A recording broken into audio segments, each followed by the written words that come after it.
Hello, my noble band of outlaws. Outlaw Samurai coming at you live with a video. Well, today I thought I'd review something that I got recently through rather sad means.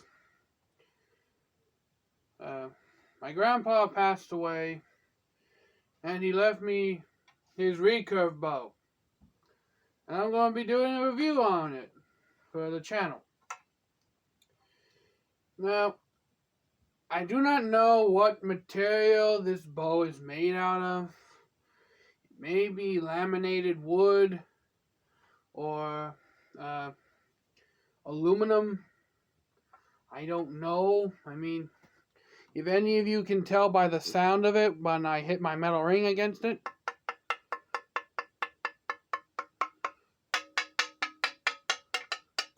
I mean, I think it's aluminum or fiberglass.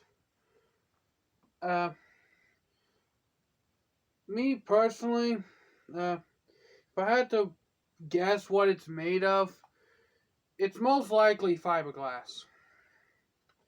But whether it's fiberglass or not, I like this bow. I'm fairly accurate with it. And I plan on doing some archery videos later on with comparing this to my compound in terms of accuracy, you know, do the compound versus recurve challenge. With that in mind, the specs of the bow are written here. Hope you guys can see that. But I'll be reading them. PT-636. I have no clue what that means. 58 with a couple of dash marks over it. I'd assume that is its poundage, a 58-pound recurve. So it's like, I guess you could round that up to a 60-pound bow. 55 inches from here to here. Dash 28. So I guess this is like the model number 28. It's a Ben Pearson bow. I don't know if Ben Pearson is a well-known archery name or not in the recurve industry. But I do know that this is a very solid, very well-made bow. My grandpa, he put these cat whiskers on the thing. And for those of you who have never shot a recurve before, the reason I have it unstrung is because if you leave a recurve strung constantly, it will actually cause it to weaken over time and is very bad for the bow and puts a lot of stress on it. If you look at the string, little knock point, you'll see right here that there's a big loop and a small loop. That is done intentionally. The small loop goes on the bottom and the big loop goes on the top because when you string the bow, you're supposed to be using like a bow thing. I don't really know what it's called off the top of my head right now. I know its name, I just don't remember it. But you put it on both limbs of the recurve, put your foot on it, you pull up, and then there's this little rubber thing that you push the big loop up to set. Me, I just bend the rim. I just put my leg through it and bend the limbs. But here's the bow, unstrung. And now I'm going to string it for you.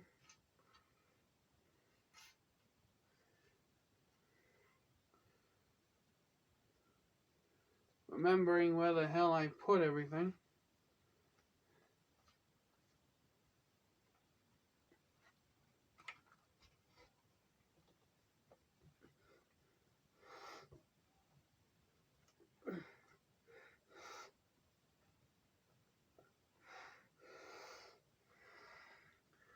And that's how I do it.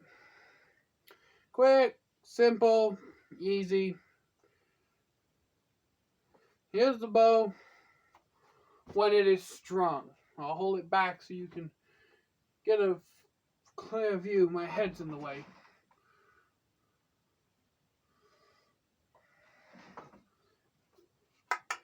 This thing is insanely light. I mean, I doubt the bow alone weighs more than a pound. Which leads me to believe it is most likely fiberglass. Because I've made a wooden longbow and it's heavier than this. So, I'm definitely starting to think that this is some sort of fiberglass material.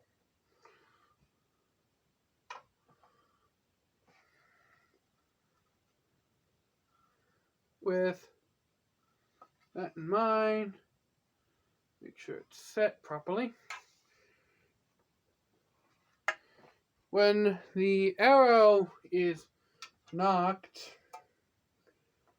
you'll notice that the arrow is actually just slightly higher than the riser. I used to put my arrow underneath the knock, but I noticed that it wasn't very accurate. So my grandpa told me to put the arrow above the little brass knock, and it helps with accuracy a shit ton. Now, I'm going to move a couple of things out of my way because I have a little target set up in the corner. You should never shoot a bow in the house, but again, I've never really been one for bullshit. As you can see, that's a symbol that you don't know what you're doing. When your arrow goes flip, as you can see, you easily draw your arrow back. And I haven't shot this thing in a hellaciously long time.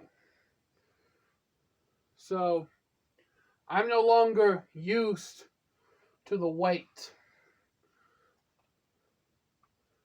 Because this thing, it's every bit of what I would think a 58 pound to 60 pound recurve would be. Because it feels like when I first draw my compound, which I will be doing a follow-up review of my compound now that I have a rest in sight.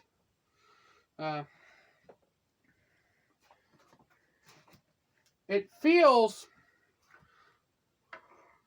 like when you first draw a compound bow, you have all that tension built up before the inevitable let off. But that in mind, I really do love this bow. And once it gets springtime and I've gotten the right feathered arrows, I'll be doing a lot more target shooting with this in my backyard, which is just right over there. But with that in mind, I will probably also be building a backstop for archery. Now I'll end up having to set up before I shoot and everything, but live and learn. So that's my review over this bow. there's really not a whole lot to say about it, aside from the fact that it is a recurve, something you don't see a lot of people today shooting. I mean, back in the day, whenever somebody was to go out bow hunting, uh, you'd actually see that old dude with a quiver of arrows on his back and his recurve in his hand. He'd pull out the arrow, he'd knock it, he'd draw it back, and fire. But with that in mind,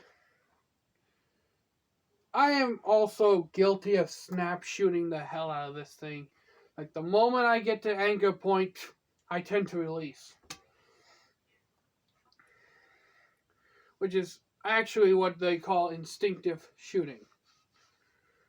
But that is my review over this bow. I will probably be doing a supplementary informational video when I actually go to shoot it.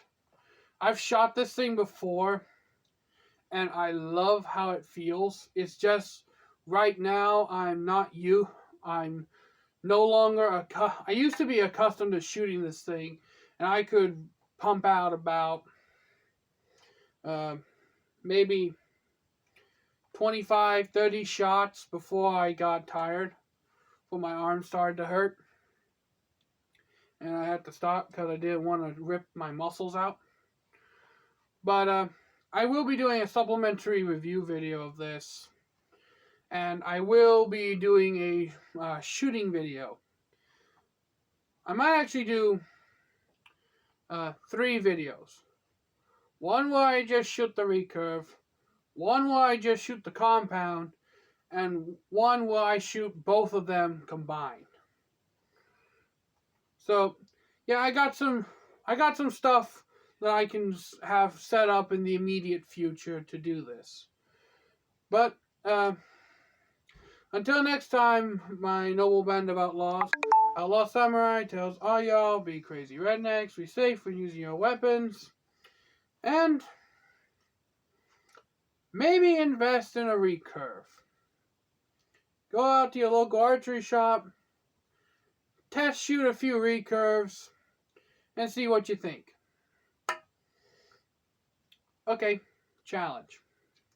I challenge everyone who has subscribed to my channel to at least go to your local archery shop, and if they have them, shoot 4 or 5 arrows out of a recurve and see what you think.